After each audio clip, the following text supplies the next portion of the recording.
Hello बच्चों। तो इस सवाल में बोला है कि हमारे पास एक स्टोन का स्लैब है जिसका एरिया 0.34 मीटर है, थिकनेस 10 सेंटीमीटर है और इसके लोअर वाले फेस पे स्टीम से एक्सपोज किया गया है एट 100 डिग्री सेल्सियस। और a block of ice eight 0 degree Celsius rest on the upper face of the slab and in 1 hour 3.6 kg of ice is melted. Assume that the heat loss from the side is negligible. The latent heat of fusion is given by 3.4 into 10 की power 4 joule per kg. What is the thermal conductivity of the stone in units joule per second per meter per degree Celsius, right?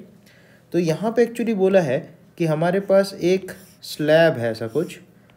तो इस slab में ऊपर की तरफ हमने 0 degree पे ice को रखा है और नीचे 100 डिग्री पे स्टीम से एक्सपोज किया है, राइट।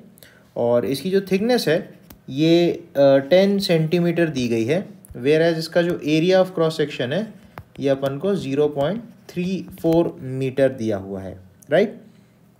तो इस 10 सेंटीमीटर को अपन 0.1 मीटर कर लेंगे बिकॉज SI यूनिट्स की हमें ज़रूरत पड़ेगी। अब जो हीट फ्लो होगा वो 100 डिग्री से 0 डिग्री की तरफ हीट फ्लो होगा, राइट। इस तरीके से कुछ होगा। तो हमें पता है कि रेट ऑफ हीट फ्लो या हीट करंट I को अपन लिख सकते हैं, कितना हीट कितने टाइम में फ्लो करता है, rate of heat flow, that is given by KA delta T by कितने लेंथ से वो गुजर रहा है, राइट। तो यहाँ पे हमें बोला है हीट, मान लो Q पास हुई है जिससे कि बर्फ़ मेल्ट हुई है, अपॉन एक आवर में, तो एक आवर में 60 इंटू 60 मिनट्स इंटू 60 सेकेंड्स होता है, राइट। तो अपन को K पता लगाना है। Area of cross section 0.34 metre square दे रखा है और टेम्परेचर डिफरेंस 100 और 0 के बीच, तो 100 का टेम्परेचर डिफरेंस अपॉन थिकनेस को 0.1 आप रख सकते हो, राइट। अच्छा, एक घंटे में 3.6 kg आइस मेल्ट हो गई, तो उसने जो हीट एनर्जी ली होगी उसको अपन M इंटू एल, क्योंकि फेस चेंज हो रहा है तो ML से उस हीट एनर्जी को हम अकाउंट कर सकते हैं, राइट।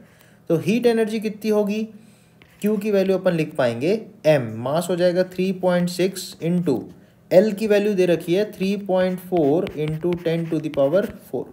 तो इस Q की वैल्यू को हम नीचे वाले एक्सप्रेशन में अगर लगाएंगे तो हमें मिलेगा 3.6 into 3.4 into 10 to the power 4 whole upon 60 into 60 equals K into 0.34 into 100 whole upon 0.1।